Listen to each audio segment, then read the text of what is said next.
ओम नमः शिवाय, जय महाकाल। हम सबको पता है कि 9 दिसंबर को उत्पन्ना एकादशी का बहुत ही प्यारा सा दिन है और आज की इस वीडियो में हम लोग 2 महा उपाय की बात करेंगे जो कि सबसे फेमस, बहुत ही ज़्यादा प्रसिद्ध उपाय हैं। ये 2 उपाय, पहला उपाय होगा धन संपदा के लिए और दूसरे उपाय की हम लोग बात करेंगे जो कि होगी मनोकामना पूर्ति के लिए। और ये दोनों उपाय पूज्य गुरु जी की कथा से सुन के आपको बहुत ही प्यार से समझाऊंगा, ठीक है। ये दोनों उपाय मैं आपको कई बार बता चुका हूँ, बस आपको इस दूसरे चैनल पे एक बार रिवाइंड करा रहा हूँ, एक बार याद दिला रहा हूँ, तो इस उपाय को ज़रूर करेंगे, ठीक है। चलो समझते हैं।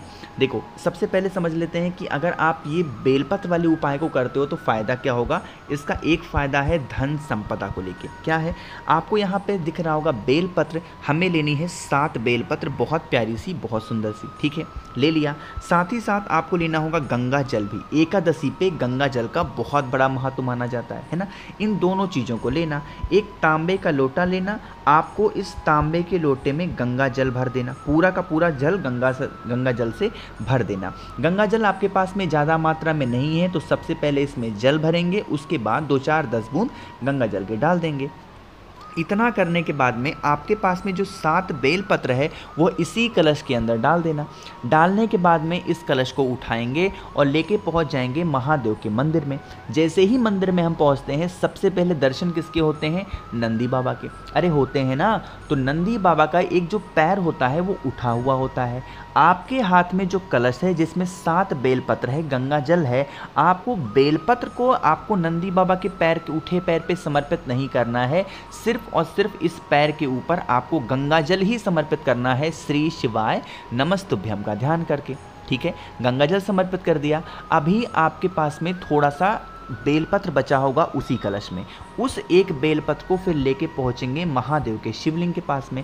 फेस यहाँ पे रखना होगा उत्तर दिशा, नॉर्थ डायरेक्शन, और उसी कलश में से एक एक बेलपत्र श्री शिवाय नमस्तुभ्यम का ध्यान करते हुए महादेव के शिवलिंग के ऊपर समर्पित कर देना। जो धन की समस्याएं होंगी, जो पैसों को लेके प्रॉब्लम चल रही होगी या फिर चलेगी, वो सारी समस्याएं आपकी खत्म ज़रूर होंगी, ठीक है।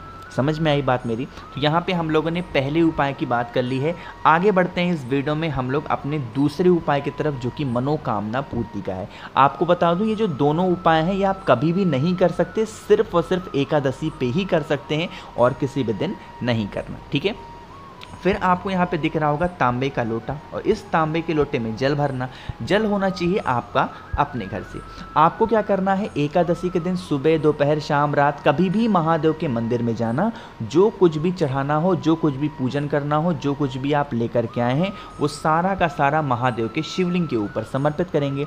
बाकी आपके पास में क्या चीज़ें हैं, आपके पास में है एक लोटा जल।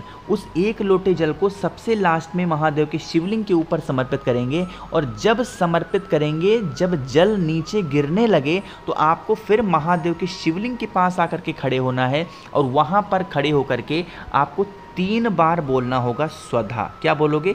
3 बार आपको स्वधा नाम का स्मरण करना होगा। जो भी व्यक्ति एकादशी पे जल चढ़ा करके ताली बजा के 3 बार स्वधा का स्मरण कर लेता है, उसके जीवन के जो संकट होते हैं, जो परेशानियां होती हैं, वो सारी की सारी समस्याएं खत्म ज़रूर होती हैं, ठीक है। कोशिश की है मैंने आप सभी को बहुत ही अच्छे से समझाया है। तो वीडियो पसंद आई हो तो लाइक करिएगा। कुछ पूछना हो, नहीं समझ में आया, नीचे कमेंट सेक्शन में पूछें। और जितने भी भाई बहन इस आवाज़ को पहली बार सुन रहे हैं तो चैनल को सब्सक्राइब करिएगा।